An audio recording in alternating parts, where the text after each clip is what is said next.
We are a research university that offers a liberal education focused on interdisciplinary learning and research thinking. And we organize these kinds of webinars. So, Conversation Series webinar is one such event where we invite deep thinkers to discuss about a topic. I'm Sudhir Pandey. I welcome you to Ahmedabad University and to the Conversation Series. Our today's speakers, as most of you know, we circulated the posters and you know the introduction, but there are more about them, and I would like to quickly do that.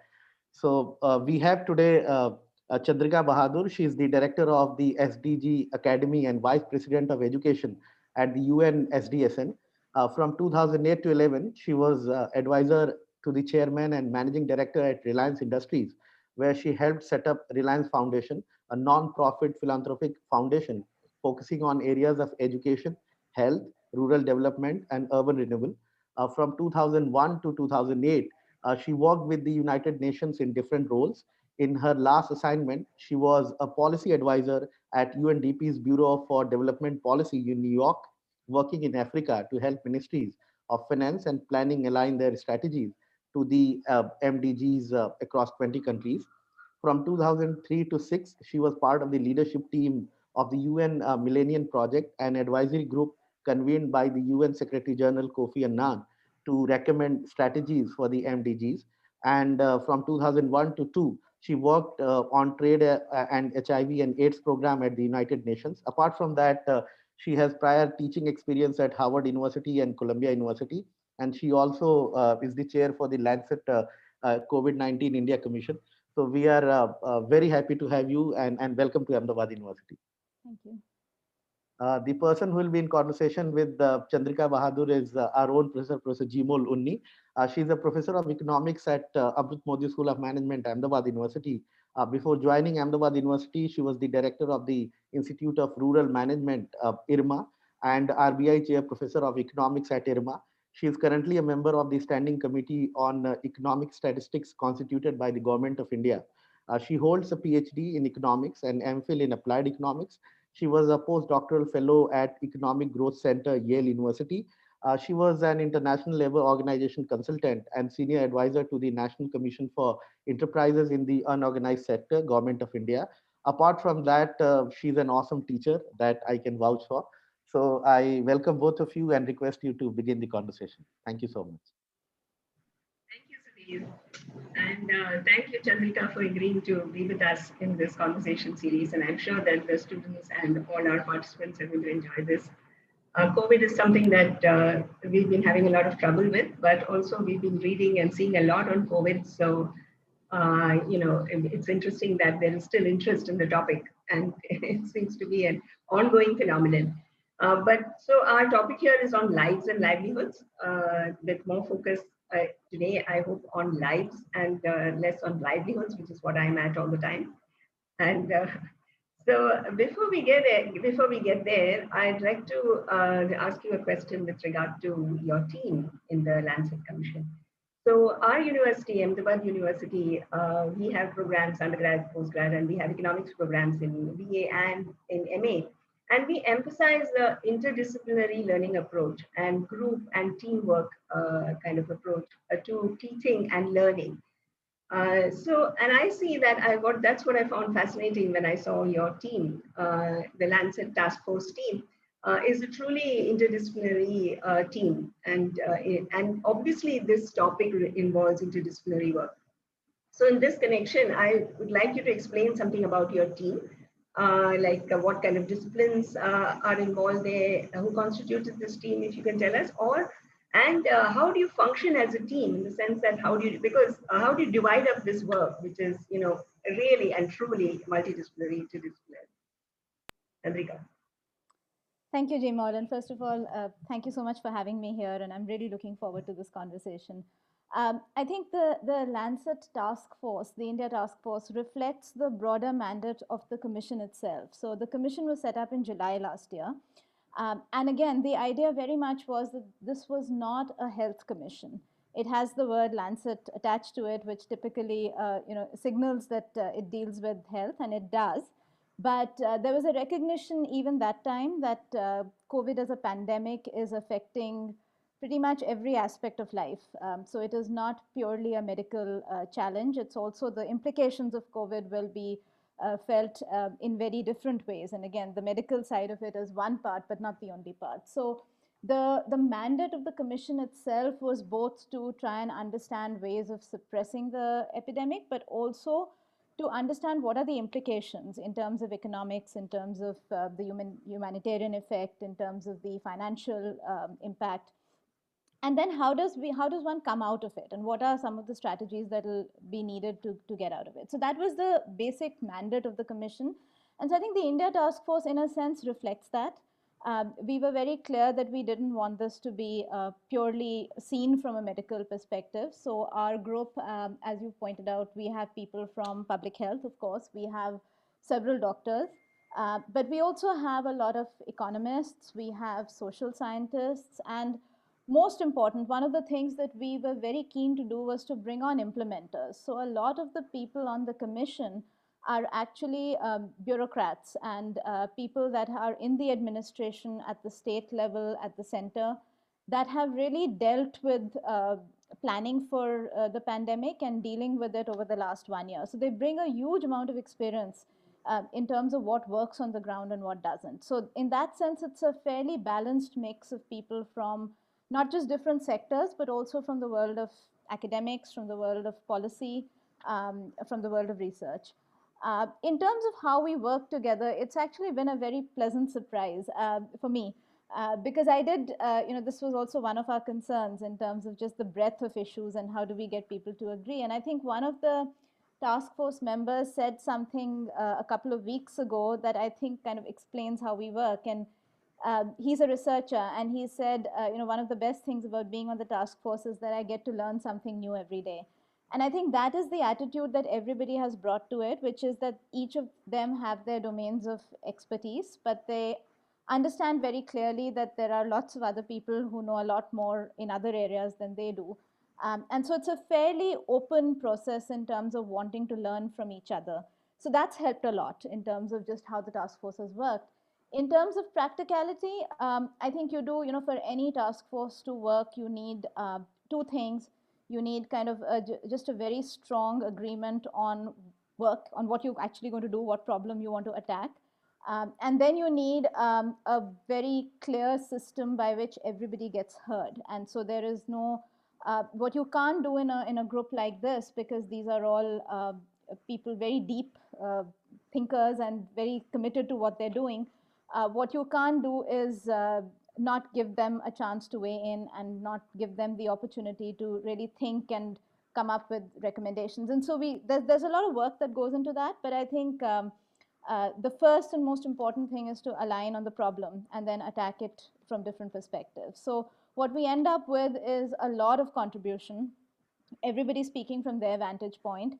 There have been a couple of occasions where there have been disagreements, and then when those happen, then those get resolved bilaterally.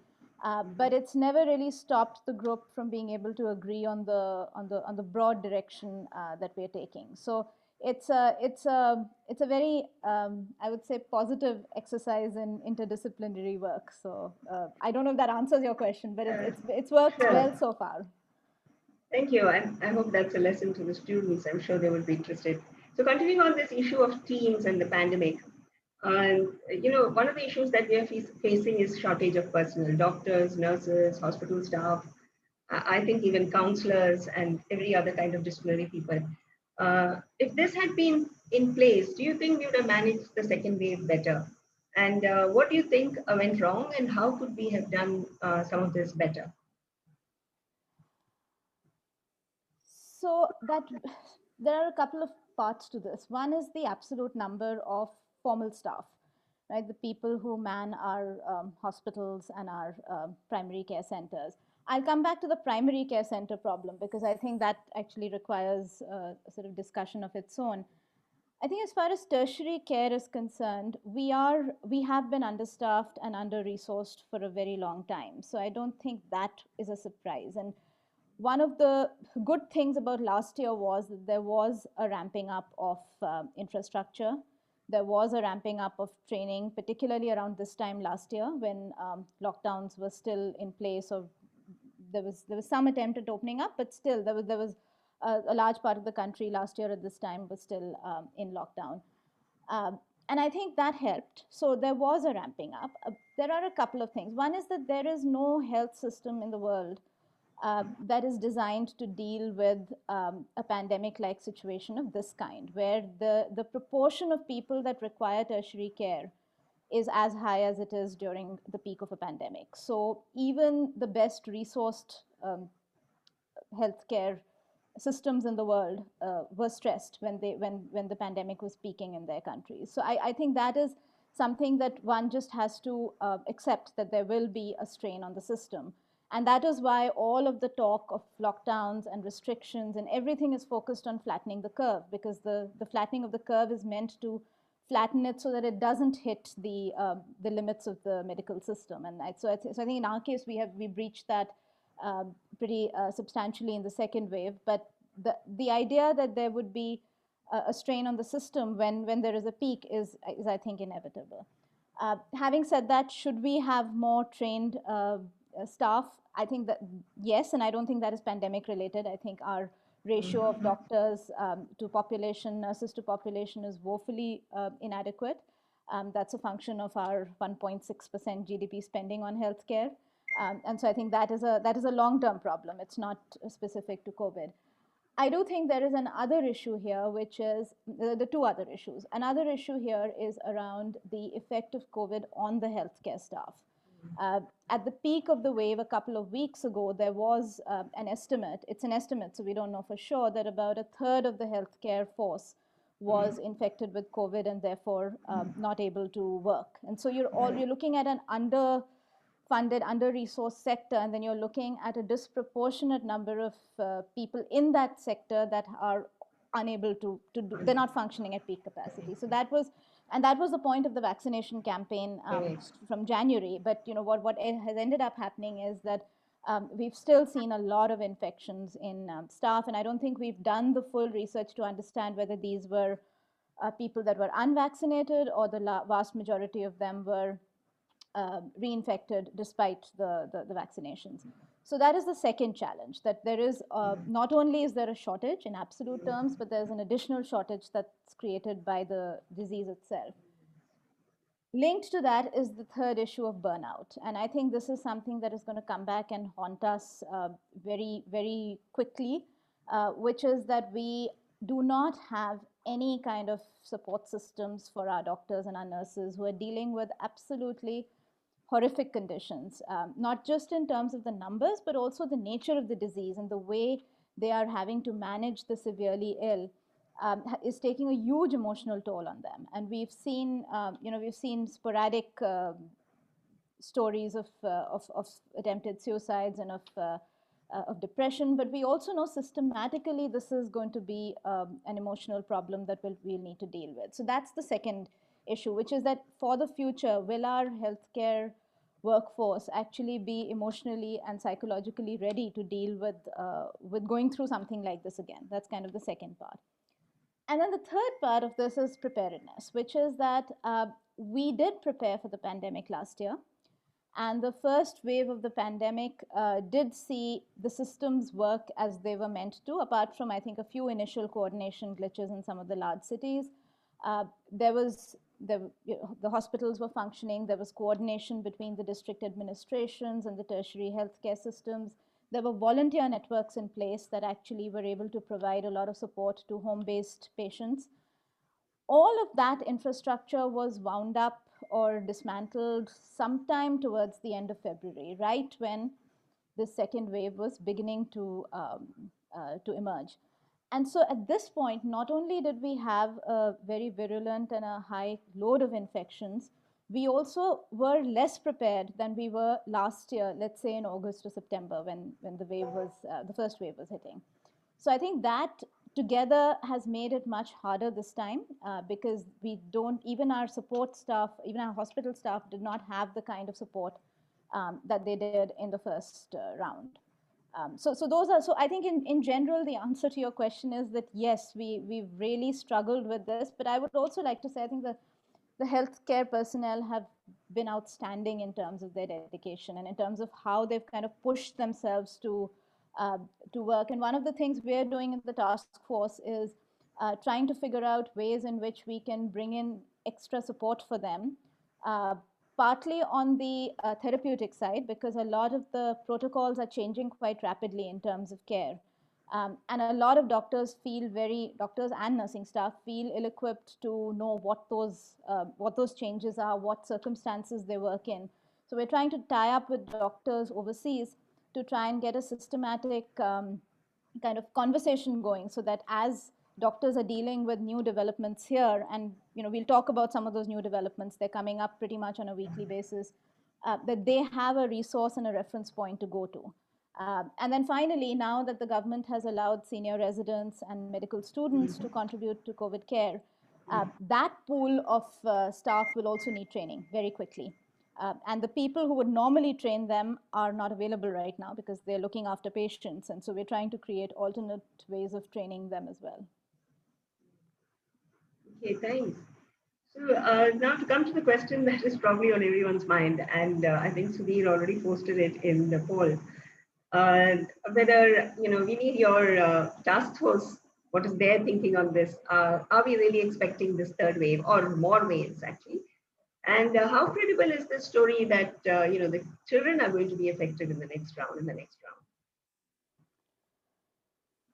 So I don't think there is any analysis that I have seen that does not expect future waves. We don't know. I mean, obviously, the extent of the wave and the virulence will depend a lot on what steps get taken now, between now and whenever that wave strikes. And I should also say we're not out of the second wave at all right now. So in large parts of the country, the second wave is raging. It's just in the bigger cities, some of the bigger cities, that it seems to have crossed its peak. But it's still very much, we're still very much in the throes of the second wave. The story about it affecting children more comes from the argument that by the time the next wave emerges, a large proportion of adults are expected to be vaccinated. And so the unprotected population group is likely to be the younger age group. That's the logic for the explanation. There are several caveats to this. So the first caveat, of course, is it is not entirely, in fact, it is not at all assured that the bulk of the adult population will be vaccinated before the third wave hits. And that's because our vaccination trajectory right now is fairly slow. And so depending on when the third wave hits, it could be that there is a very, very large proportion of unvaccinated adults, in which case, you have multiple exposed groups, not just children. The second point to this is that we have been speaking with pediatricians from other countries that have seen second and third waves. And as of now, the consensus seems to be that children with the new variants, particularly with 167, with the variant that is emerging from here, there is greater transmissibility. So what that means is that if an adult in a household gets infected, the likelihood that other members of that household will get infected as well is higher than it was with the original virus. But there is no indication as of now that the severity of illness will be greater in children. And in fact, some of the numbers that I saw this week showed that it's in the first wave, about 8 to 9% of the cases were children, were children, and that number has not changed very much in the second wave. The reason we are hearing about children is because the absolute numbers are so high. So you're actually seeing a much greater, even that 8 or 9% in terms of absolute numbers is much, much more now than it was in the first wave. Can this change in the future? Yes. Are there issues of concern in India? Yes, predominantly those around infrastructure and care. So we do not, even if it's a very, very small proportion, even if it sticks to this 8 to 10% of cases being children, even if a very small fraction of those children require hospitalization or develop severe complications, we do not have pediatric ICUs. We do not have enough pediatricians. We do not have equipment. masks, in pediatric size masks, as well as other equipment that you need for children. We just do not have enough of those supplies. So I think the attention on preparing for a larger number of caseloads that are of a younger population is a wise one. But I don't think we have a reason to believe that the third wave or future waves will particularly target children. At least we haven't seen that play out anywhere else. Right, so that's a little reassuring. Though it's a little sad to see little children having to wear masks. But I think okay, the real so challenge, of course, is that as this fear kind of takes hold, the question is going to be what happens to schooling. And I think that's one of the first reports that the task force brought out was around how to reopen schools safely. And we made the case very strongly that any approach to opening up any sector of the economy needs to be based on an overall risk mitigation strategy, right? So if you're trying to keep the overall exposure to the risk of COVID constant, you have to make choices about which sectors to open up and which sectors not to open up. And in the Indian context, we saw that schools was pretty much at the bottom of the pecking order in terms of the sectors that really would be prioritized for opening up. And so we made actually a very strong case in early March, saying that if we want to open schools in July, there are a number of steps that need to be taken. And now, of course, the problem with a greater spread of this virus amongst the younger population, or the perception that it'll affect children more, throws that into jeopardy, both in terms of parental hesitance, which you can completely understand, but also in terms of what it might do to actual children in school and their interaction with each other. Because it is true, it's very hard for children to keep a social distance from each other when they're in the playground. And the other thing is, we are still a long way off from, at least in this country, from vaccines for children. They are being rolled out in different parts of the world, but it's not something that's going to happen immediately right now. So the next academic year is in jeopardy as well. Okay, so we move on to the more difficult and complex, at least for us as social scientists, the issue of these variants of the virus which are coming around. So some researchers have estimated that this B161 whatever variant is as transmissible as the earlier variant that had emerged in the UK, and thought to be more transmissible than the earlier versions. I mean, this we've been hearing a lot so far. So what will be the impact of these third generation versions on the variant known as B1 whatever? And what is this genome sequencing, and why and how is that important? And how is that going to help us? And what are the capabilities that we in India and the capacity also we have for this genome sequencing? So let me start with that last part first, because I think that has an immediate relevance to answering the first part of your question. So in December last year, the government set up a consortium of institutions that can do genome sequencing, that can understand what the characteristics of the particular strain of virus are. It's called INSACOG, and about 10 institutions, 10 labs across the country first signed up to form this network. The idea was that just given how the kind of sampling we've seen that's needed from around the world, the goal was that about 5% of cases on a monthly basis would be analyzed, and so they would need to be transferred from the testing labs, so where the samples were going to be collected, and they would be analyzed to understand what is the variant that is spreading in the country. To give you a sense of numbers of the 5% and what's actually been done, I'll take the month of April because we have complete data on that. So in April, there were roughly about 5.2, 5.3 million cases of confirmed cases of COVID in the country. And 5% of that would mean that you would expect around 2.5 lakhs, right? 250,000 cases to be sequenced. And so you would get a sense of which variants are predominant, where they're spreading, and this would come from different parts of the country. From the last numbers that I've seen, cumulatively, we've basically looked at about 20,000 samples so far. 20,000? 20,000, as opposed to what the plan was, which was about 2.5 lakhs a month. So as you can see, that we're nowhere close to getting the data that we need to say something really useful about it in terms of what our own plans were.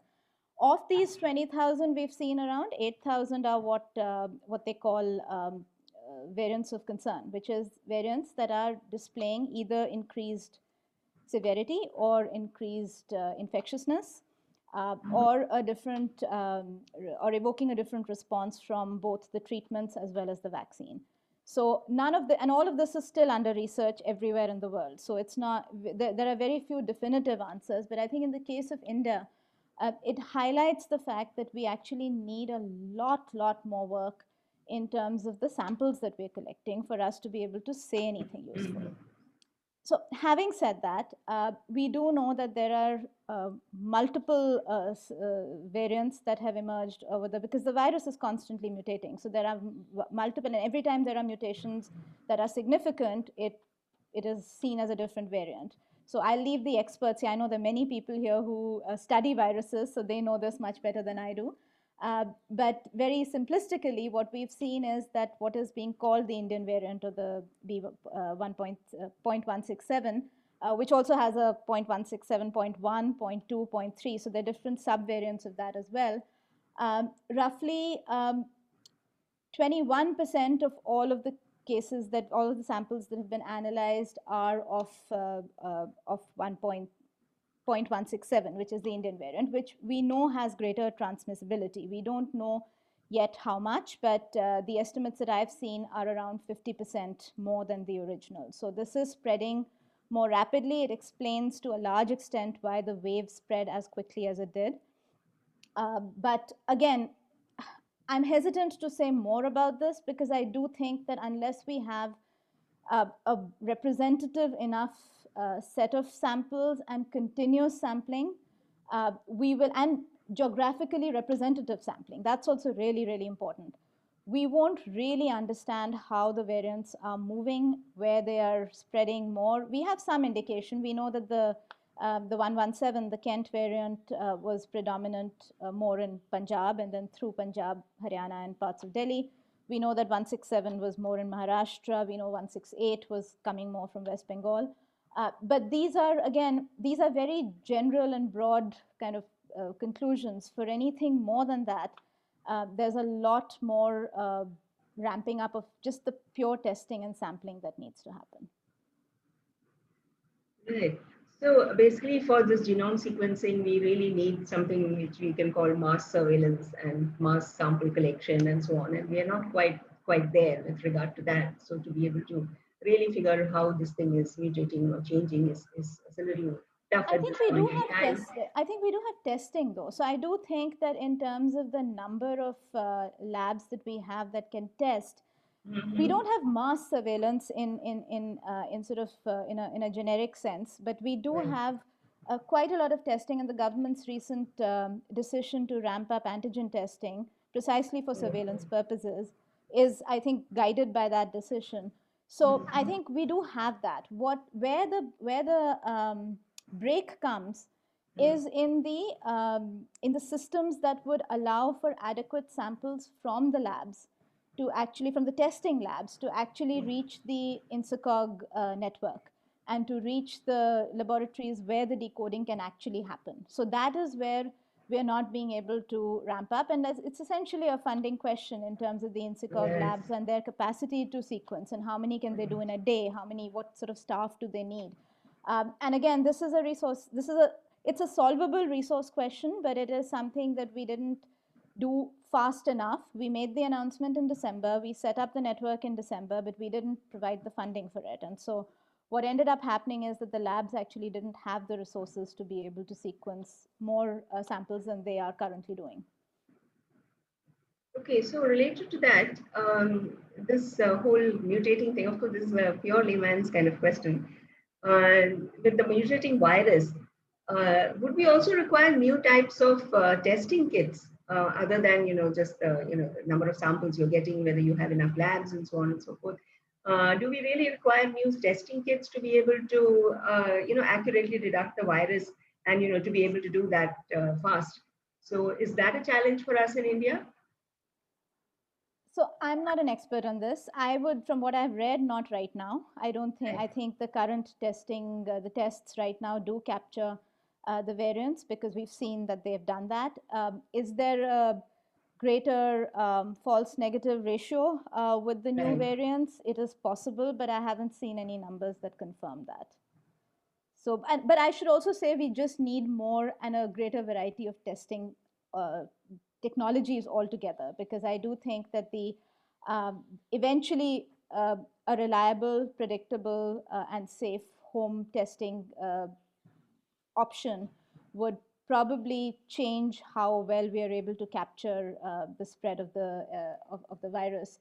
There has been an approval recently of a home testing kit, but it's not the most reliable right now.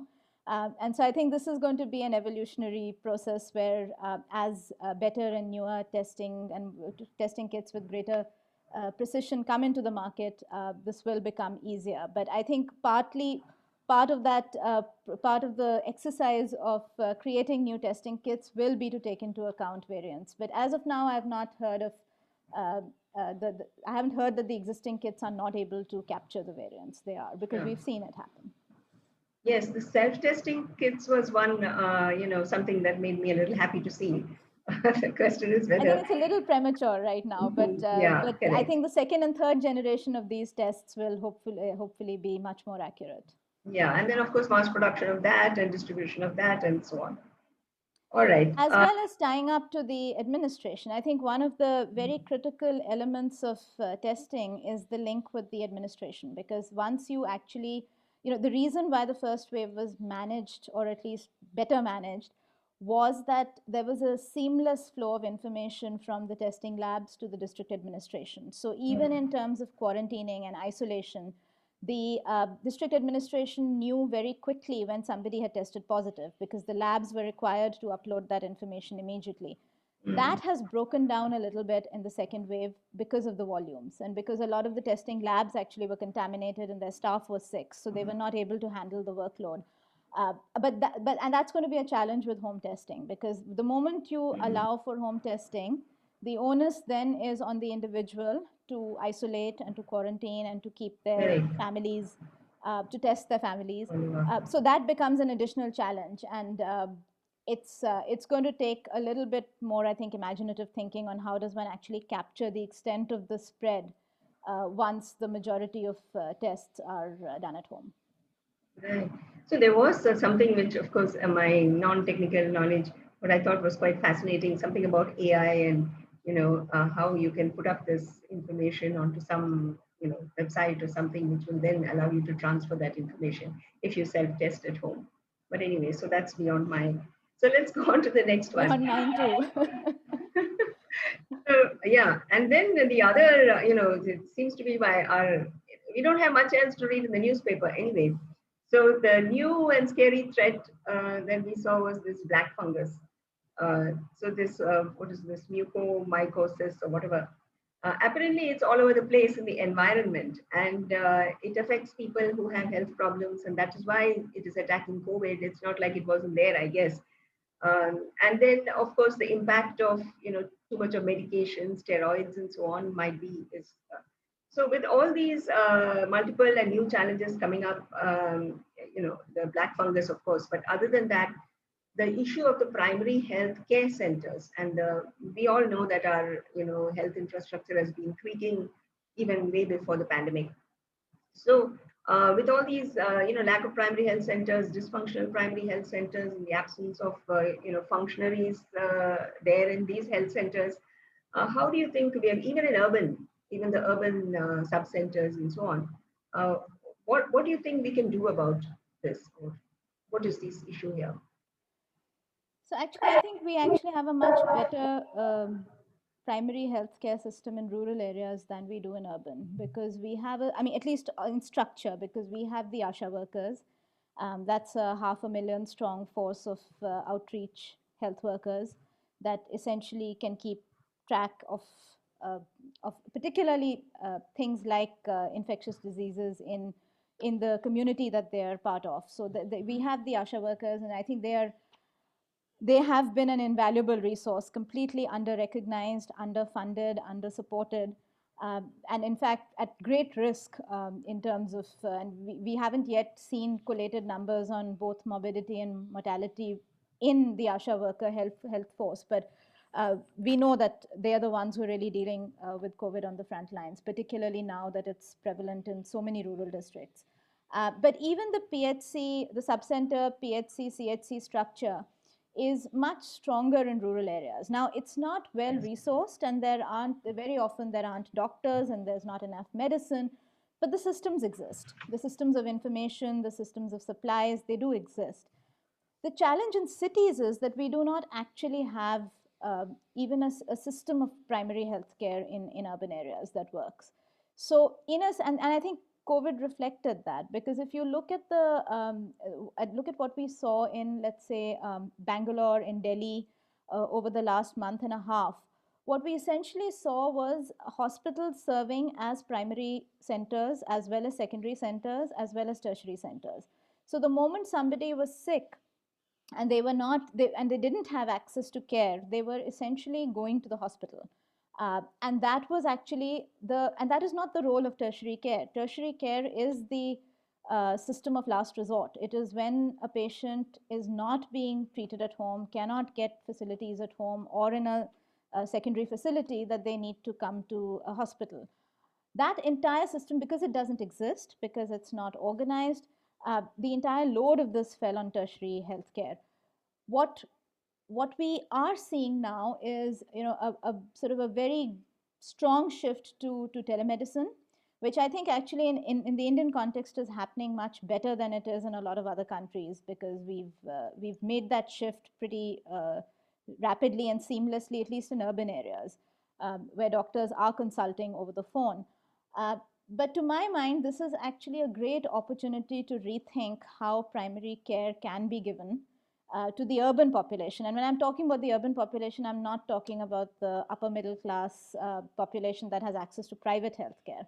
I'm talking about the low income, the lower middle class, and the middle class population in Indian cities that essentially relies on, they rely on private care, but they rely on disorganized private care. And so I think there is a real opportunity there. And one of the problems, again, with the second wave was that we didn't have enough supervised home care. We didn't have standardized protocols of care. So even when somebody went to a local neighborhood doctor, the doctor didn't know how to treat COVID. And we've seen this over and over again across the board. Yes, there are AIIMS guidelines and protocols, there are state government guidelines and protocols, but they don't filter down. They don't filter down to the doctor in the neighborhood, the GP who's sort of grappling with this and doesn't really have the time to read up on all the latest research on this.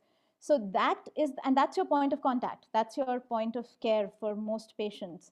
And part of the challenge of the over-medication, and mucormycosis is one example, but even a lot of the black marketing and the hoarding that we saw around remdesivir and around tocilizumab, all of this is basically because there was confusion about what was needed, when it was needed, the dosage in which it was needed, and where it would be available. This is the job of a primary healthcare system, which is to essentially start treating the patient, triage, figure out whether a patient needs an elevated level of care, provide the first course of treatment, and then if the patient doesn't improve, to then refer. So the prescription and the referral functions of primary care completely broke down. And I think this is where there is an opportunity to actually rethink how to do this not just in a COVID setting, but also in a post-COVID setting.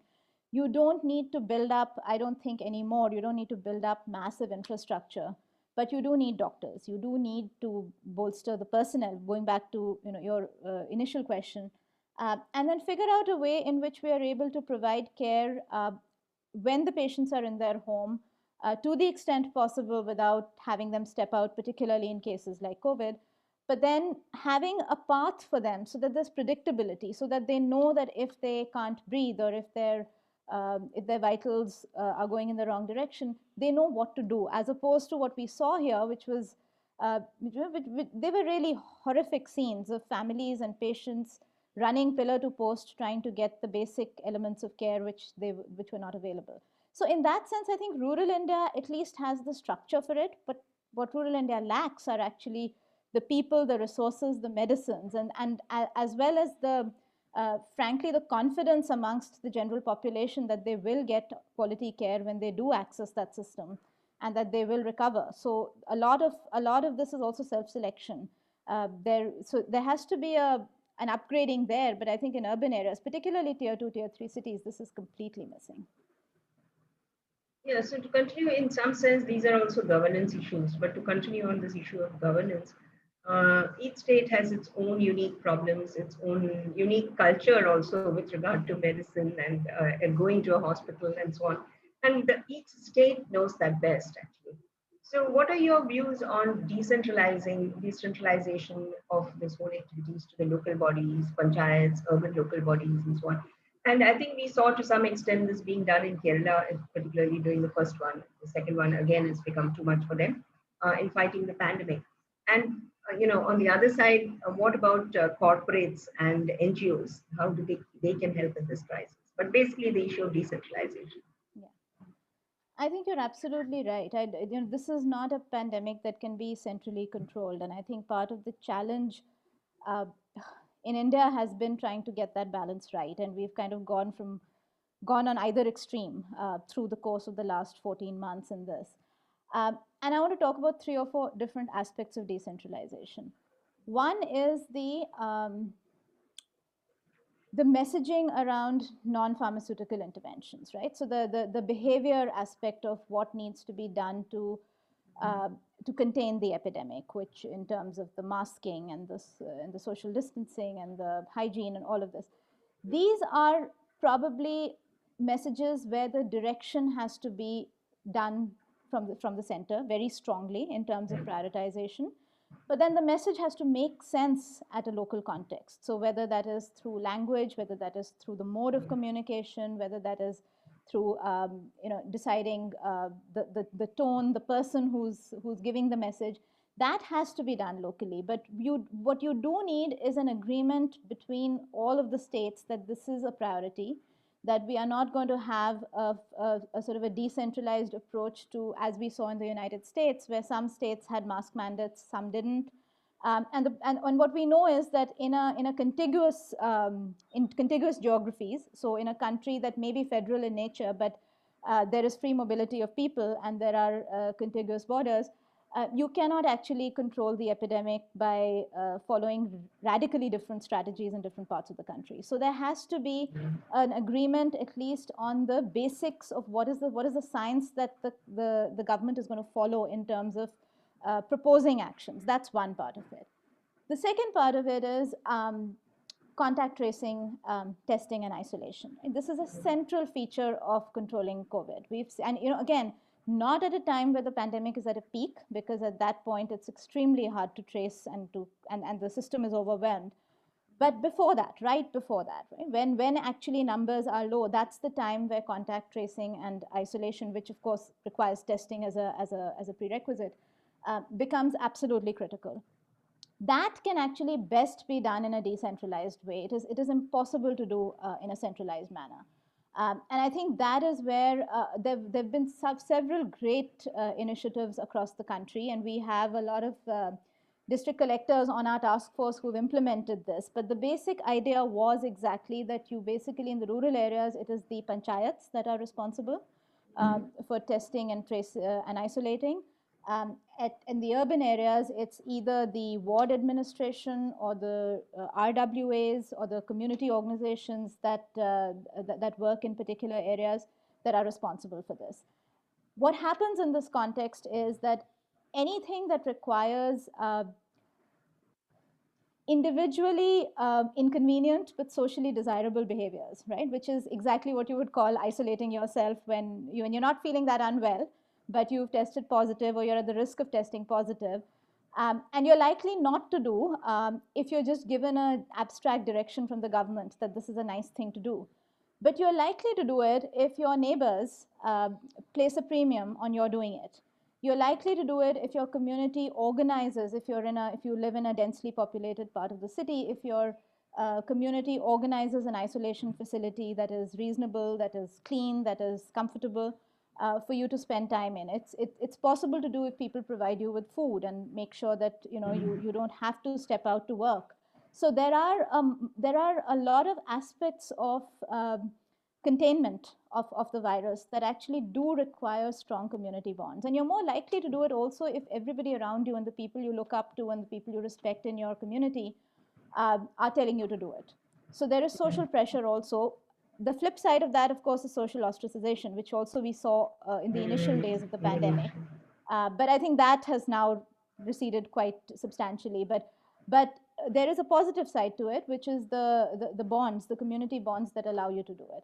And also the unit of resolution, right? It's possible to do these things in a population of 3,000-4,000 people. It's extremely hard for a population of an administration that's overseeing 2 or 3 million people to actually be able to implement contact tracing and isolation and quarantining effectively if the numbers go beyond a certain threshold.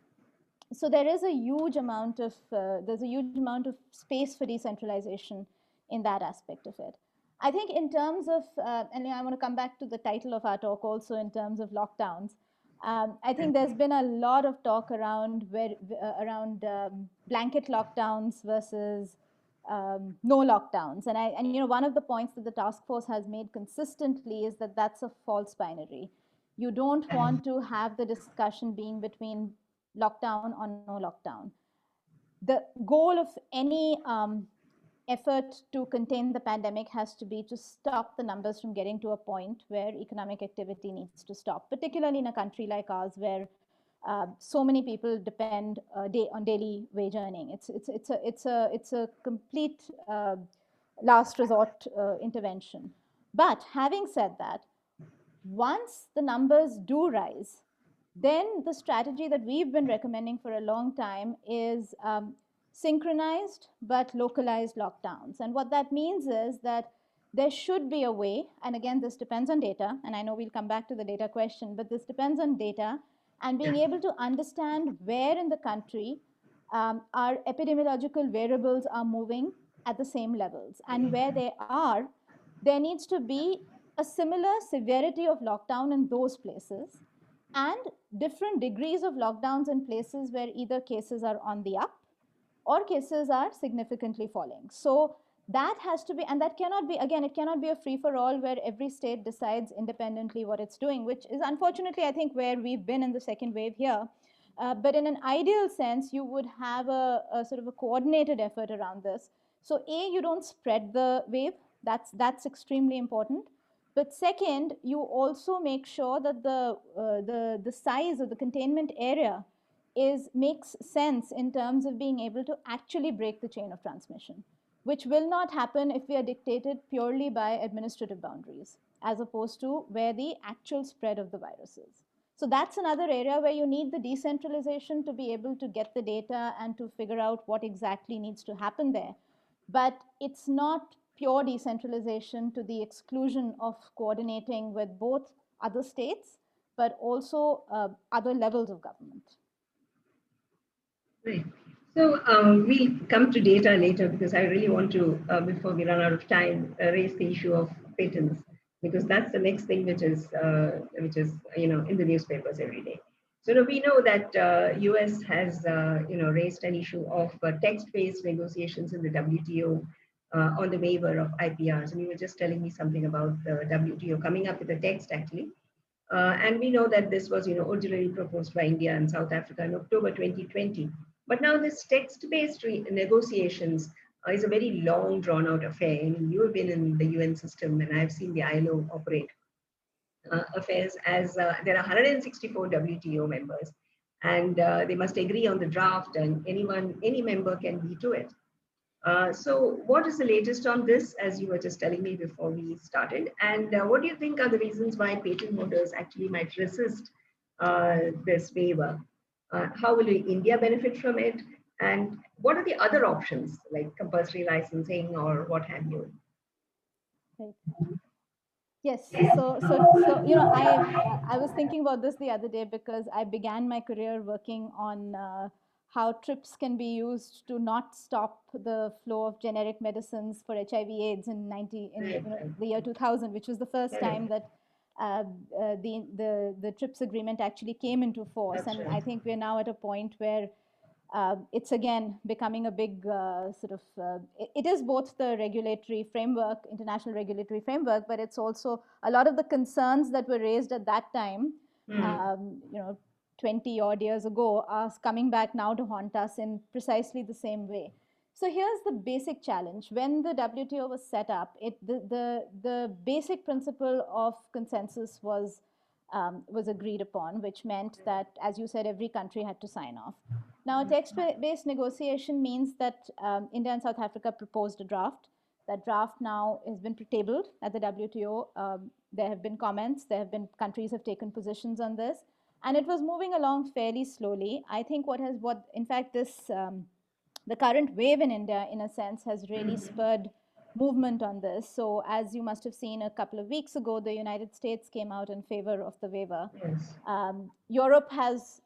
There are some European countries that have issues with it, but several of them have lined up now as well, though there are still several countries that are opposing it. And it's essentially a battle between the pharmaceutical companies that are tremendously worried about what this will do as a precedent. I don't believe that the main concern is around vaccines for COVID particularly, but it is around the precedent that this sets for the future in terms of waivers. As of yesterday, there was a new draft that was tabled, which basically tries to address some of those concerns by first putting a moratorium of 3 years, essentially saying that any waiver would be limited to a 3-year period with a review after the first year. So there's some time-bound elements that have been put in. And then the second set of constraints have been around defining more clearly what is under consideration for waiving. So it's linked much more closely to COVID vaccines, therapeutic treatments, and raw materials and supplies needed for either. So they've kind of defined that a little bit more clearly so that it's less generic in its form. There is a fundamental, so again, taking a step back, patent waivers by themselves are not going to magically produce vaccines in our clinics tomorrow. Right. But they are one part of the process which would ease up the transfer of vaccines from one part of the world to the other. And that's why, because we are in a situation where the only long-term way to kind of come to the other side of this pandemic is to ensure that we have enough people across the world that have effective vaccinations done. That's actually the only way we are actually going to get out of this. Time is of the essence, and that's where the waiver conversation is critical, because what you do want is you want an in-principle agreement on this as fast as possible, so that then the governments will still have to negotiate. You'll still have negotiations with the vaccine producers and the patent holders, but the terms of those negotiations will change once there is an acceptance that the waiver is in place. Now, to your question about compulsory licensing, there is a provision in the TRIPS agreement that says that any government can evoke compulsory licensing and public health is one of the grounds that is specifically mentioned there. And what that means is that government can decide. So, for example, the Indian government could decide that the Pfizer vaccine will be compulsorily licensed to manufacturers in India and produced here and distributed.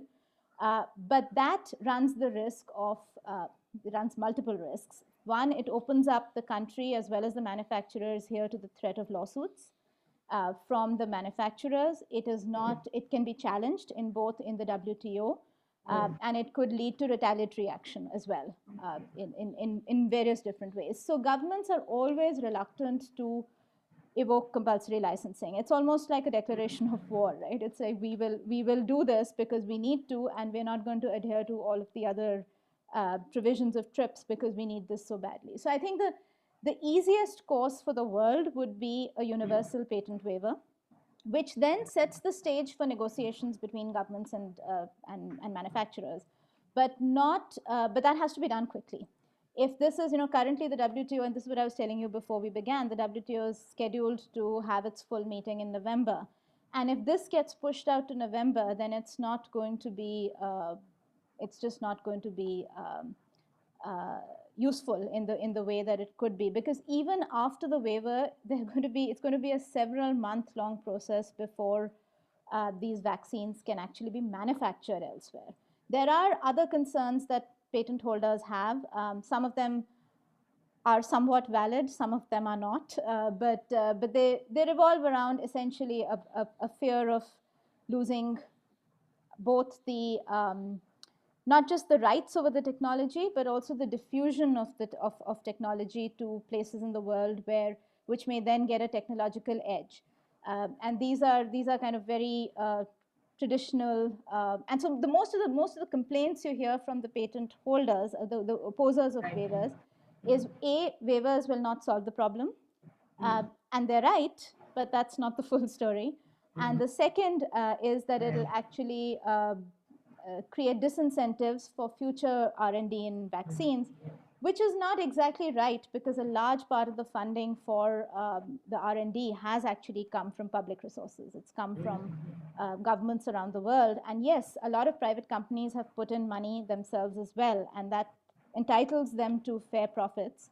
But it is not true that all of the money is privately raised and privately invested. So I think there has to be a balance there of public interest, which is the purpose of the waiver in the first place. Right. So you already touched on the issue of funding actually for the vaccine production, because vaccine production is a very risky business. Money spent on this research and developing a new vaccine and a new bug for a long period of time, you might get no returns if the pandemic just dies out or just goes away. Like we know that Serum Institute and Gates Foundation have put in a huge amount of money to produce this vaccine long before it got regulatory approval. Now you need really deep pockets to be able to do that. So what are the ways in which you can spread this risk and remove this risk in case that demand for that vaccines just kind of disappears? So this includes issue of pricing. Like here we've been having this fight about why have they raised the prices and why is it different for states and so on. So pricing of the vaccine from the point of view of the private producers, and the issue of government funding. And also there's been talk of the issue of bonds to be able to finance this and so on. So what are your take on this? So I think I completely agree. I think a lot of private players have taken huge bets on the vaccine, and as they do on all on everything that they produce. So it is inherently a risky business. I do think that what is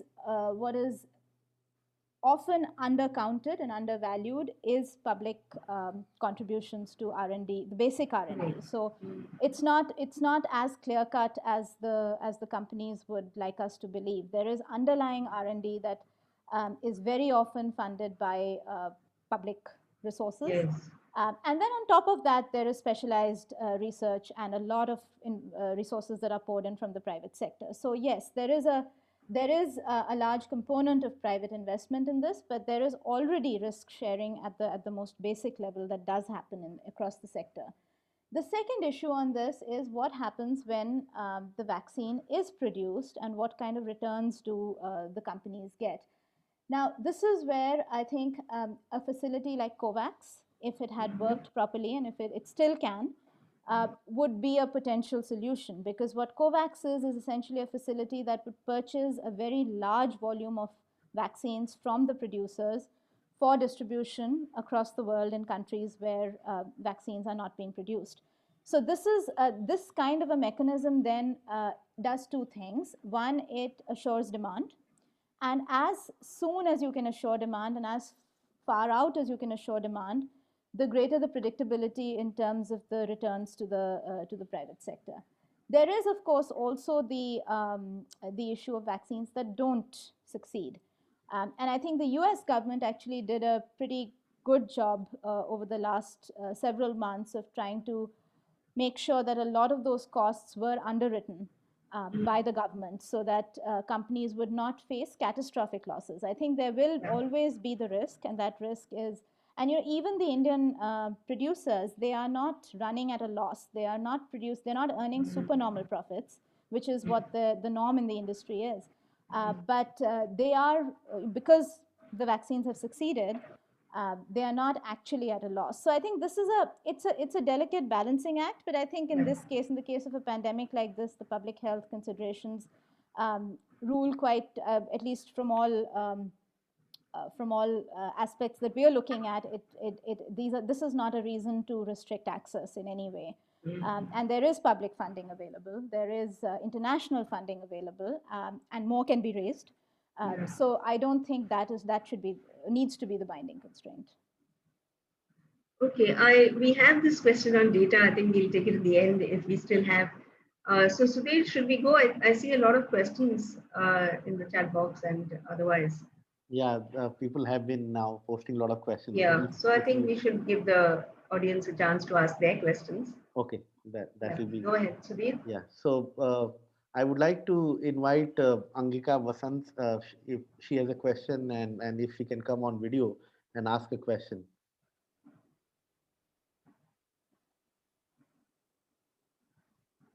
Hello. Hi, can you see me? Can you hear me? Yeah. Hi, Chandrika. I have a very generic question actually. So, for a task force like yours, for a country like India, how do you decide your recommendations?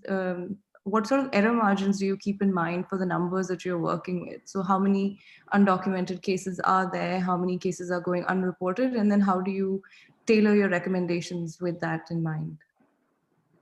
That's a great question, and I don't have a satisfying answer for you. I think the only way to do it is to not rely on a single source of analysis.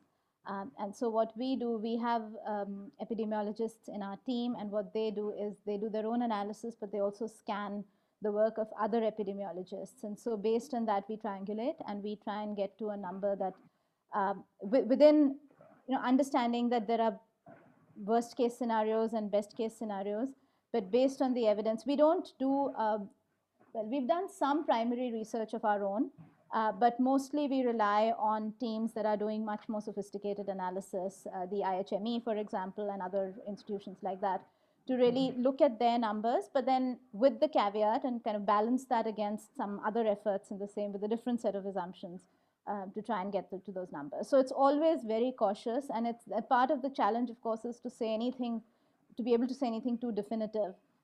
In a situation that is changing so quickly, where the underlying assumptions become, one of the challenges that we had even when we were producing our reports, because our reports are written by consensus, so there's a certain amount of turnaround time in terms of getting everybody's comments on board. And it happened twice or thrice that we actually were obsolete in some of our recommendations by the time that turnaround happened. And so we had to kind of, change everything around because things that we had said 5 days ago were no longer valid 5 days later. So this is a problem that we do have, but we try and be very upfront. And that's the other thing. We try and be very transparent about where we are relying on numbers, who we are relying for on numbers, and sort of try and make sure that what we are saying would hold broadly across a variety of scenarios, rather than be very specifically dependent on only one prediction or estimation. Yeah, thank you so much. We have our MA Economics student, Fabi Thomas, and he would like to ask a question. Fabi, if you can come on camera. Hello. Yes, you're audible. Yeah. Hello. My question is regarding the COVID prediction model. We have the COVID Sutra model, right? And how effective is it? In today's sense, the virus is mutating, and then how effective are these models? While the virus is mutating, and what approach are you following? Is it a top-down approach or from a bottom-up level? So we thankfully don't have a model of our own, and I'm grateful for that, because it's a very difficult job right now to be able to predict effectively. As I was saying to Angika, I think the important thing is that the assumptions need to be very, very explicit. The challenge with Sutra, I think, was that a lot of the assumptions were not very clear, and they didn't change them rapidly enough when circumstances change. So I think that is something that for every model you have to be very flexible and and evolve as you get fresh information. but also be very clear what is there'll always be a couple of core assumptions on which the model will hinge. The ones that really make, so you have to basically, you have to have a cascading sort of a tree of assumptions where you're able to highlight which is the one on which the model essentially hinges. And if that is your weakest link, then it is quite likely that your model will not be very accurate. But I think that is a constant ongoing effort. And the other part of it is that the models that we tend to look at are the ones where a very large number of people have been involved in making it, in using it, in commenting on it, and contributing to it. Because I think that also makes a big difference. Because the more consensus one is able to build amongst the technical community of what are the right assumptions to use, the greater the probability that it will be a more accurate model. Though, of course, as we've seen through COVID, there have been very few models that have accurately predicted the epidemic, and for good reasons. Yeah, thank you so much, Fevi. There is one question by Avimanyu, and that was one of the first questions, which I'm just putting it up. How do you take into account the behavioral aspect of the impact of different policy measures while designing them, particularly in developing countries like ours? That's a great question, and it's a very difficult one to answer, because I think it goes, and particularly for COVID, where there is such a large behavioral aspect. And I think I touched a little bit on this when I talked about the role of the community. Because I do think that behaviors can be, you have to try and understand what modulates people's behavior. And in a country like ours with very strong social networks, it's a lot of the modulation happens based on what the community feels. A lot of it also happens based on what the leadership tells. And we saw this again in the United States, that when the leadership signaled that wearing a mask was not important, that was something that actually took hold very deeply within people's minds as well. And so it became much harder then to implement a mandate for wearing masks when your leadership does not signal that behavior or doesn't prioritize that behavior. So I think there is an element of this which is signaling. There is an element of this which is building community consensus on what COVID appropriate behavior is. And then in some cases, there is, which is not a path that I particularly think is very effective, but in some places it does work, which is the sort of the penalizing aspect of behavior, which is that if people do not conform, there is a penalty. It's either a overt penalty or it's a more subtle penalty that works. And I think we also have to be realistic. So for example, in a country like ours, social distancing is very hard, physical distancing is extremely hard. And I think it's unfair to penalize people if they're not able to, or expect people to keep a distance from others, given the living conditions, particularly in urban areas, given the working conditions across most of this country. So then one has to kind of, in the policy design or policy portfolio, one has to then deprioritize that and say, okay, we'll make up for it by saying, okay, a greater emphasis on wearing masks or a greater emphasis on banning large gatherings. So you try and kind of compensate in a sense for things that you know will not work, or where the cost on changing behavior is too high. So you already know that it will not work. So this has to be done individually, and I would say not even at the country scale. This has to be done at a much, much more granular scale, where you can actually understand exactly what the local context is, and therefore what the behavior will be in that particular circumstance. Yeah, thank you. Professor Rakesh, Basant has a couple of questions, so I would request him to come on camera and ask his question or comment. Okay, thanks, Chandrika. It's very good. Two things. One, I personally think that once the challenge of waiver or compulsory licensing is taken care of, a very significant challenge would be the manufacturing capability. Because all the earlier vaccines were using a technology which is very different from the current vaccines, except probably for Covaxin.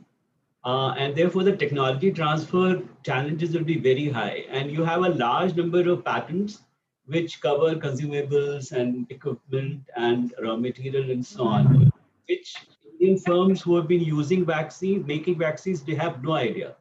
So that's going to be, and of course, if the pharma companies are not very keen to transfer technology, they'll hold on, right? So that transfer is going to be very different.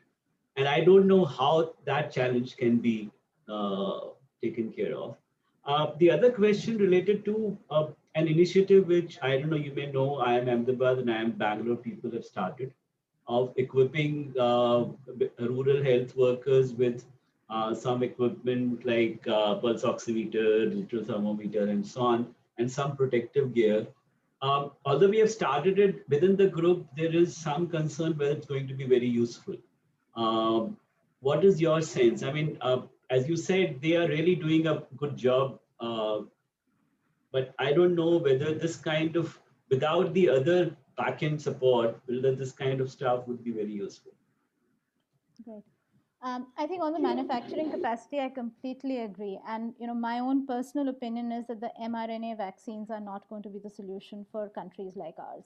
I think we have a much better chance with, say, J&J, which is sort of more traditional, and it's Covaxin. And Covaxin and Novavax. So the single dose vaccines are the ones where I see the biggest breakthroughs coming. So if we can scale up both J&J as well as Novavax eventually, that is where the solution will come. For the mRNA vaccines will probably be available by import to a very small sliver of the population, most of which is vaccinated already, or will be by the time these vaccines show up.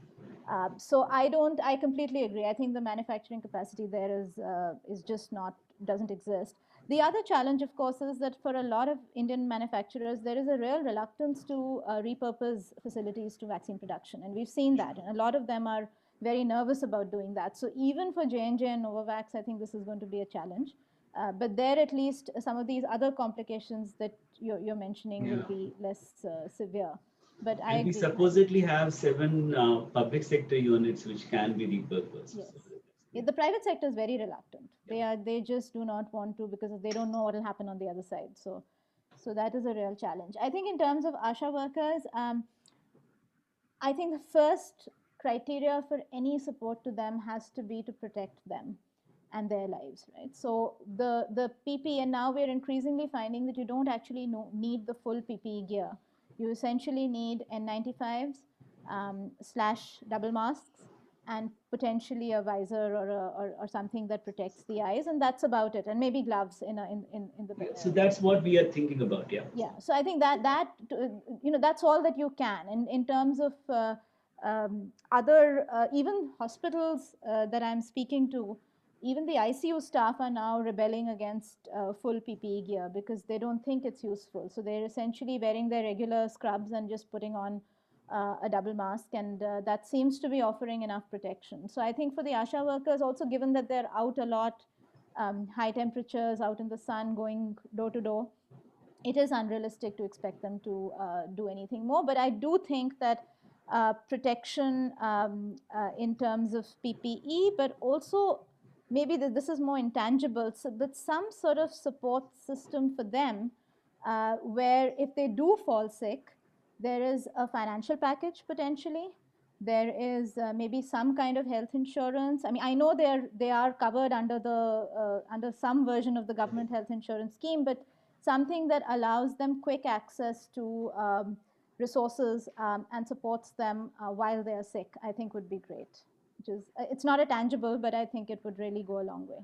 In terms of diagnostics, apart from oximeter and thermometer? Thermometer, I don't think there's anything else that we have seen being rolled out, but also some basic drugs for, it's a sort of basic paracetamol and multivitamins and things, which are part of any standard home care package. Thanks. Yeah, thank you. The next question is by Poonam Mutreja, and she's there, so she would like to ask. Poonam, if you can ask a question. You're on mute.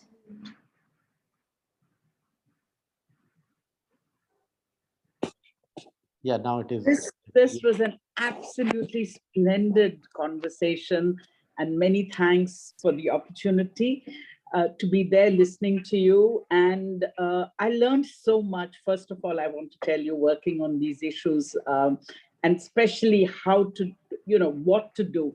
My one question to you is, why is it that the the Indian health community and planners and those of us who are working in this issue, on these issues, have paid so little attention to communication for behavior change?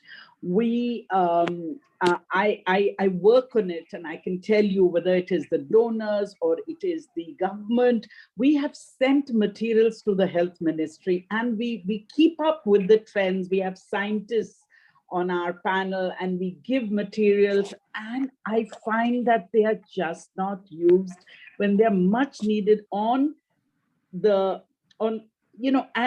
you will agree, and I'd like your comment on that, that while we wait for the vaccines, even after people are vaccinated, behavior change communication is going to be very important in containing.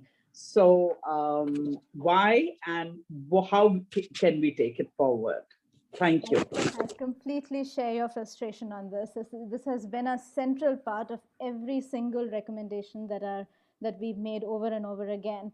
And I don't know what the answer to this is from the government point of view, because it is such an easy win for them.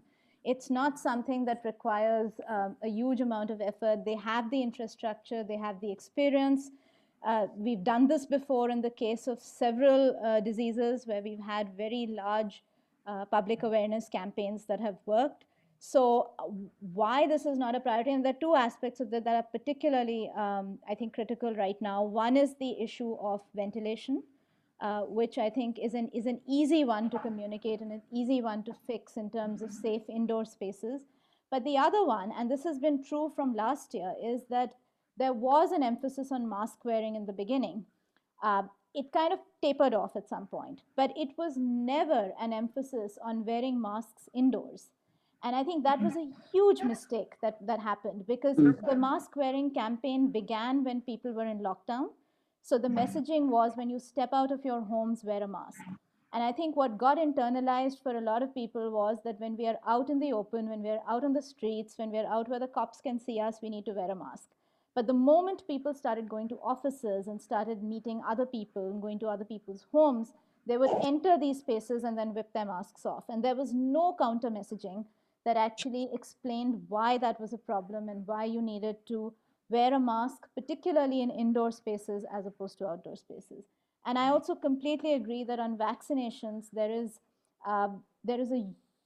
was a huge opportunity in February.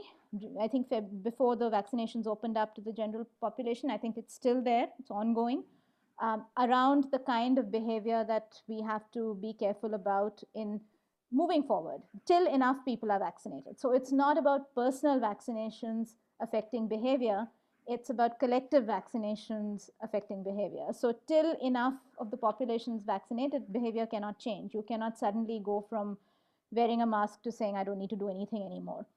I think these are very simple messages. We've recommended them again and again.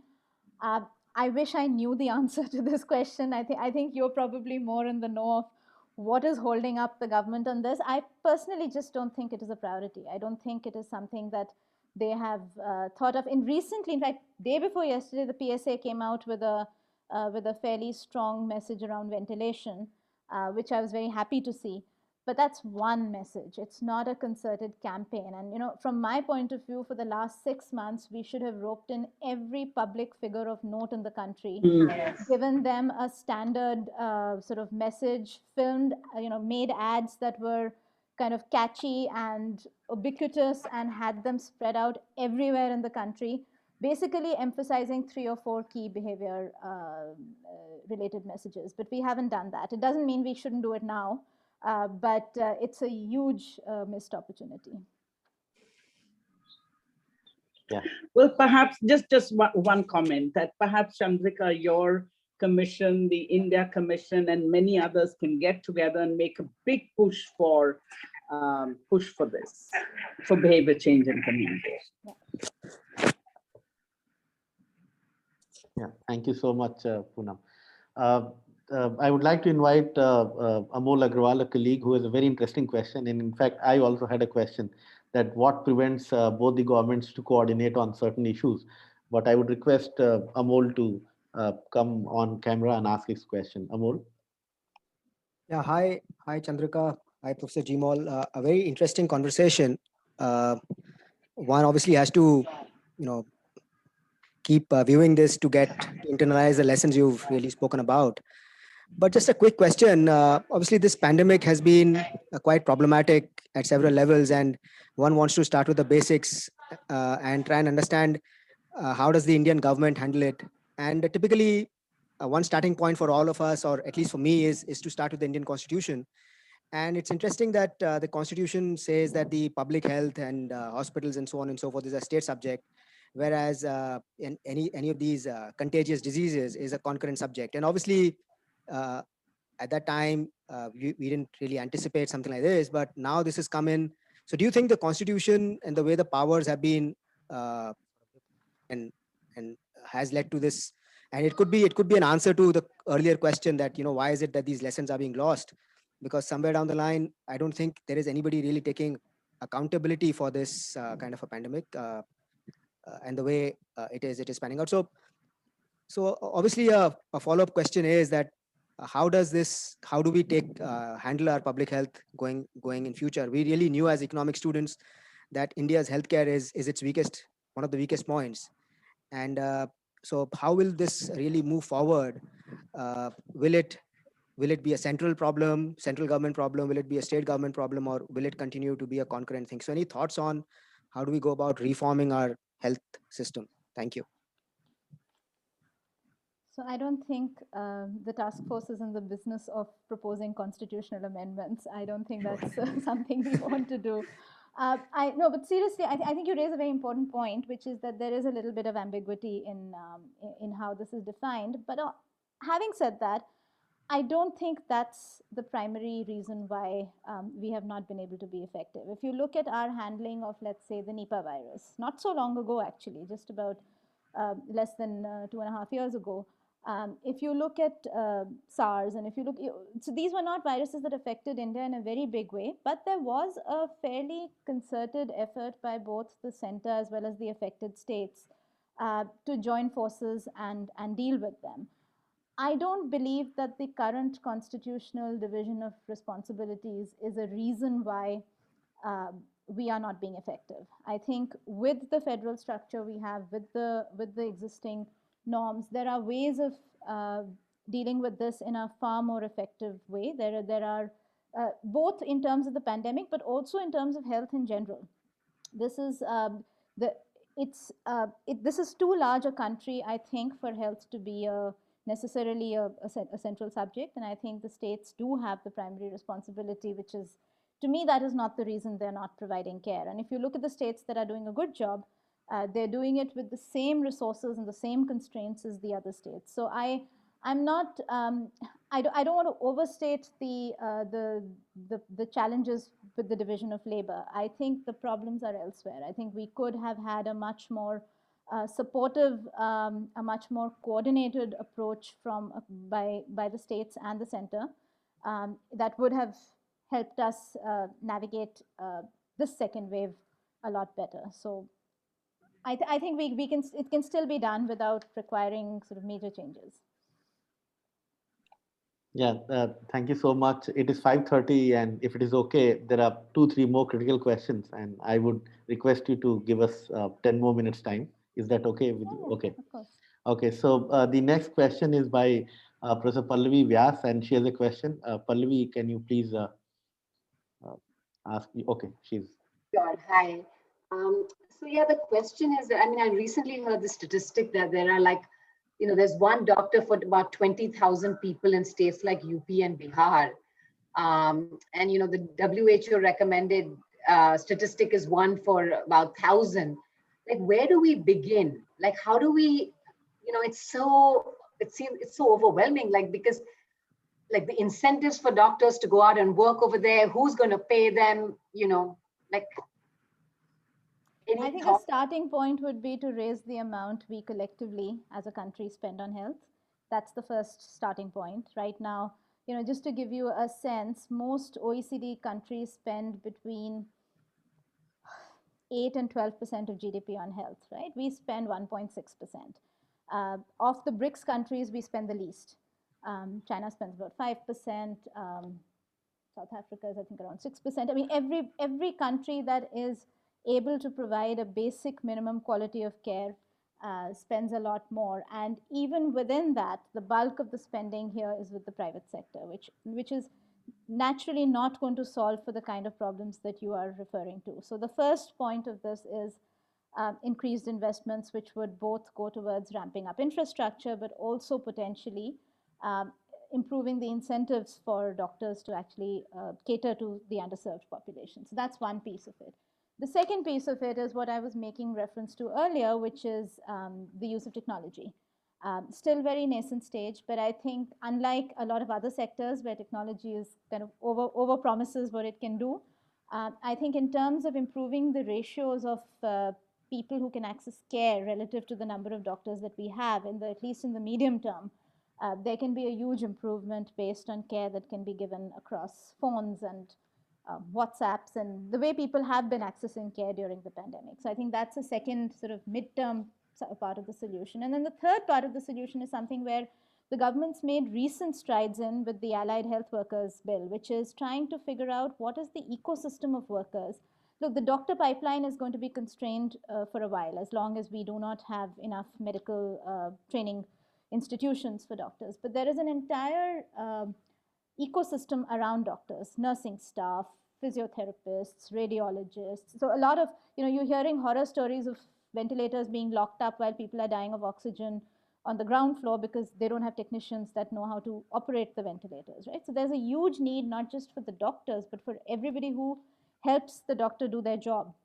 And I think that is where there is a huge opportunity both for skilling from a employment point of view, but also in terms of deployment, so that you actually take the burden off doctors. You don't have to have doctors do everything.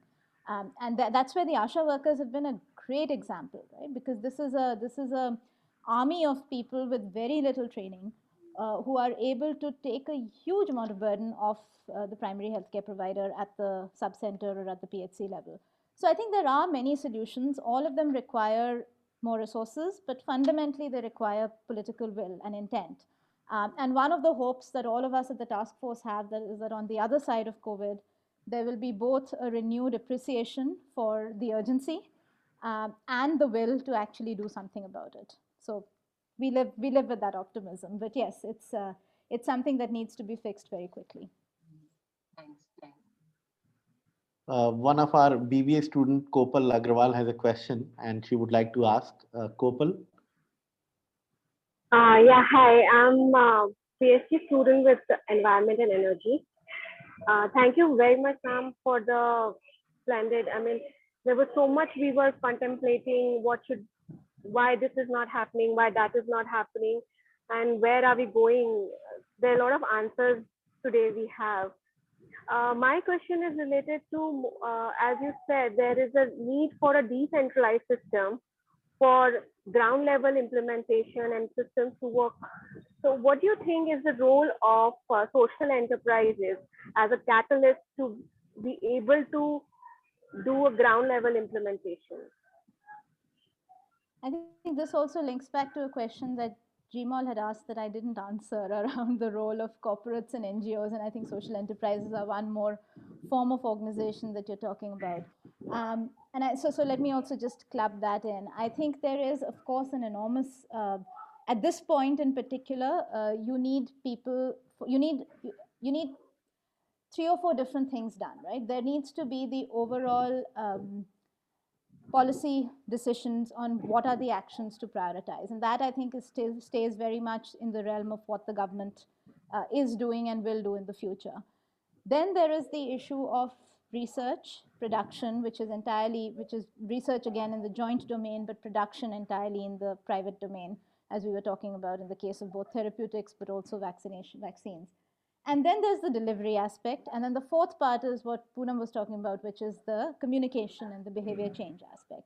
So on those two in particular, in terms of delivery, but also the way NPIs, non-pharmaceutical interventions, the masking, the distancing, the all of the behaviors for safe, for COVID safe activities, those then require intermediaries. And it's not always a direct line from the policymaker to the individual. And that mediation happens through enterprises of different kinds. So it could very well be a nonprofit, it could be a community organization, it could be a social enterprise that gets into the space, both on the delivery, but also on communicating what needs to be done. So I don't think there's a very specific answer to this question, except that at a time like this, there is enough and plenty for everyone to do if they have the ability to do it. And I think that, and we've seen that actually, we've seen a lot of organizations, particularly in the social space, repurpose very quickly to providing COVID-related care and support, precisely because this is what's needed right now. So, as I said, there's no dearth of things to be done. The question really is, where is an individual organization's capacity and ability to make the biggest difference? Yeah, thank you so much. There is a question by Anirban Mukhopadhyay. He's saying that if vaccination is the only way to come out of this pandemic, how did previous pandemics end without vaccines? What can we learn from them? So I think there is, of course, every virus kind of goes through its sort of flow of, the peak of a few years before it really either dies out or becomes endemic, which is what we saw with influenza. So the first few years of influenza were extremely fatal, and then now it has become a sort of a much more benign virus. That is what happened also with the Spanish flu. It's happened, and so basically the approach for any new virus is to limit the pandemic phase of it while treatments are found and while vaccines are found that can countermand it. We could, if we did nothing right now, we would see in a few years that this virus also would probably become much less harmful than it is right now. The cost of that would be the fatalities that we would incur during that time. And so I think and really for us, it is remarkable that we have a vaccine today.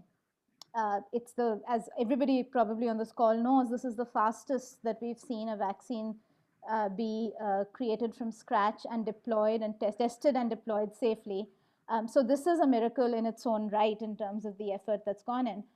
But even if this didn't happen, there would eventually be a time where the virus was much, much less potent than it is right now. The challenge, of course, is what happens in the interim.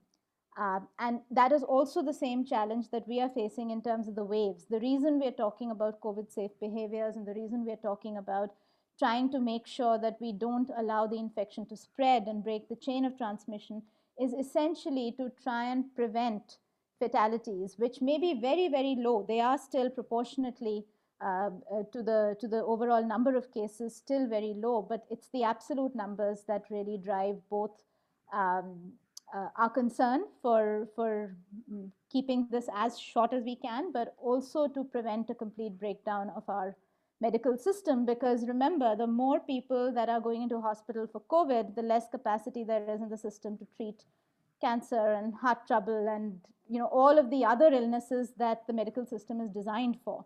So there is limited capacity in terms of what the doctors can do. So for all of this, you want to make sure that you actually absolutely minimize the time that is spread. If you don't want, in the case of the Spanish flu, we know from now emerging research from one of our task force members, your colleague in IIM Ahmedabad, who basically has predicted about 20 million deaths in India during the Spanish flu. Those are the kind of numbers that, and most of that was unaccounted for when the pandemic happened. So what you want to do at this point is to basically minimize fatalities. And that's the reason why it's both important to take care of the prevention side, but that's also why the vaccines are absolutely essential. Yeah, thank you. Professor Sonal Yadav has a question. Professor Sonal.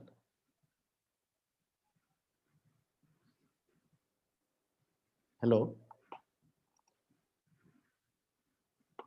If you can unmute, yeah.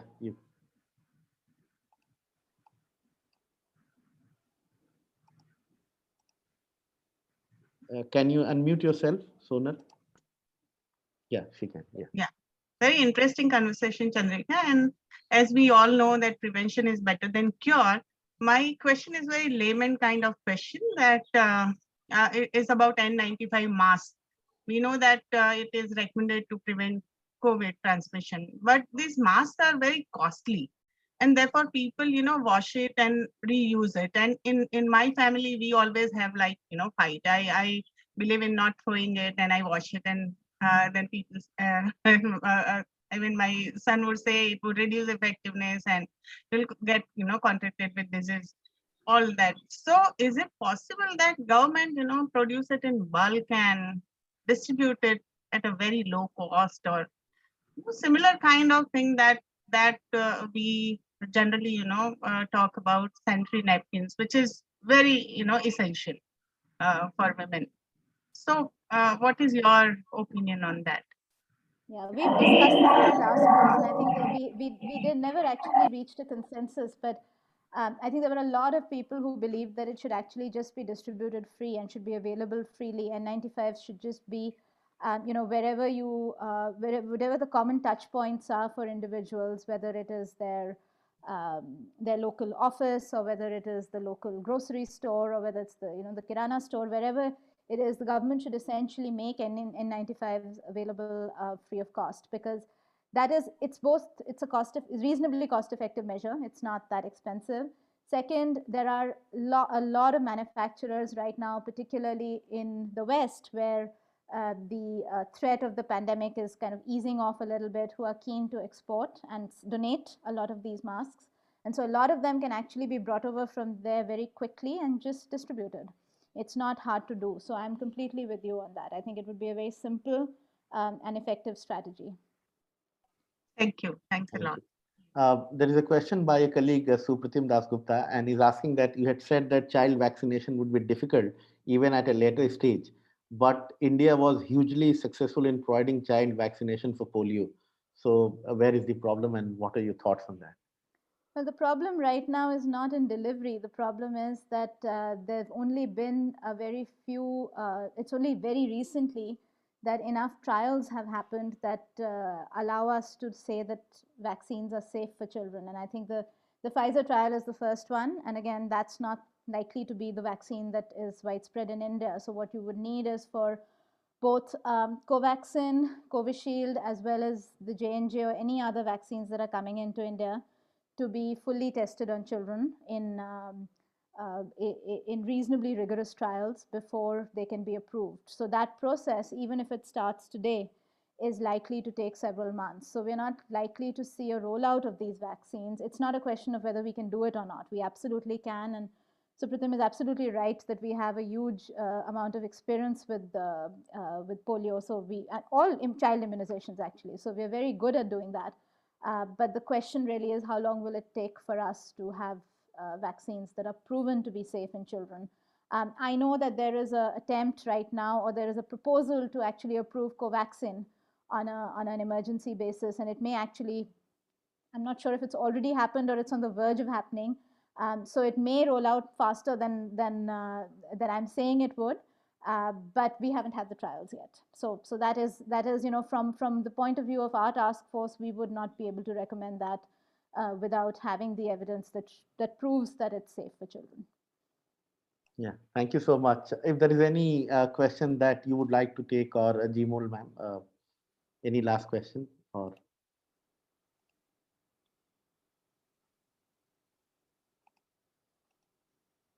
Jimol, you're on mute. I think Kinshuk had a question. Would you like to ask it? Are you still here? Yes. So, Kinshuk. I have a question. Yeah. Not a question. I have a thought that I can like to share with all. Like, one thing is that this state-based lockdowns that are happening. That is happening, like presently I'm in Kolkata, and suppose we are under lockdown from 15th of May, but there are some relaxations given, like that markets are open from 7 to 10 in the morning, like that kind of thing. So some shops are open from 10 to 5, some shops are open from 2 to 5, that kind of thing. So like when the markets are open, and there is also essential things which are open all through. So also there is no consensus which is essential or which is not essential, because the concept of essential also varies. Like now many things have become, like the list goes longer and longer and longer. The thing is that the policy of like having like when you have the policies like opening markets from 7 to 10, only 3 hours in the morning, what we see, I personally experience that that time we have overcrowding in the markets, and as if mela started like kind of a thing, all people converge on the market. Like my point is that if we could have spaced out, like it's not that. And also there is night curfew. Like what is the logic of night curfew? It is not that the COVID virus infection increases during night. There is no such study.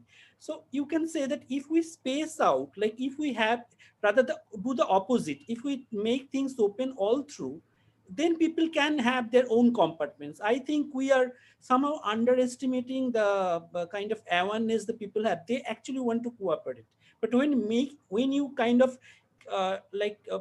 reducing the window and making it 3 hours a kind of a window, then everybody rush and there is overcrowding, and you actually get an opposite effect. Because suppose I'm visiting a shop, there are 10 other people in the shop itself. If it is spaced out, then there is like we can have our own compartments. I can go a little later, one can come little earlier, that kind of thing. So I don't think whether policymakers are like kind of thinking of these issues. Like we should like have a more broader spectrum rather than narrowing down the choice. And I really don't find any logic regarding night curfew. So regarding COVID, like it's not a riot kind of situation or not kind of a other situation. So like why night curfew? Like. Great, thank you. I think you raise a very pertinent point, and what it points to is what we've tried to say very clearly in our most recent report, which is that there's never a single strategy, right? There's always a multiplicity of strategies that need to need to be carried out together. So the point that you're making about overcrowding is exactly right.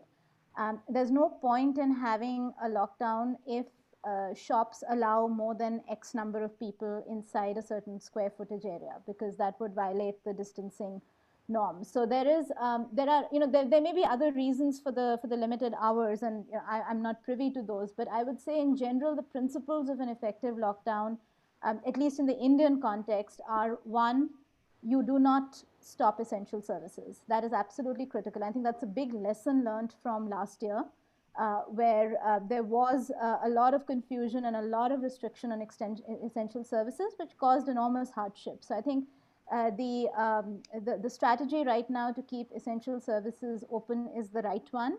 We've seen from the example of both Maharashtra as well as other states, and Gujarat in particular, which has had sort of almost a voluntary lockdown rather than an enforced one, that there has been a huge change, a huge drop in infections, even when essential services are functioning. So it's not so that is one essential principle, core principle.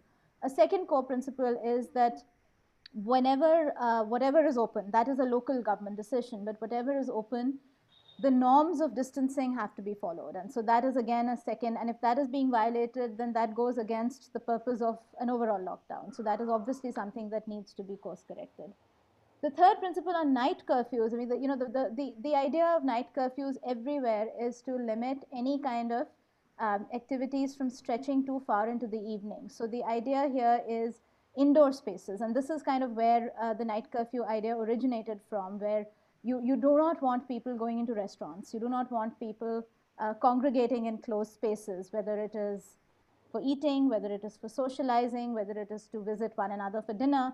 And that is the point of the night curfew, which is to try and limit any kind of extensive interaction in closed spaces. Now, you're absolutely right. The virus does not behave differently at night, but people behave differently in the evenings when they want to meet other people, or they want to go out and you go to a concert or go and meet, go to a crowded place and be with family and friends. And so the idea of a night curfew fundamentally is for that purpose, but a night curfew itself alone will not solve the problem either. So I think these are kind of commonsensical design elements which have to keep in sight the core objective of what we're trying to do, which is to stop people from being in each other's company for extended periods of time, preferably indoors. That's the core principle.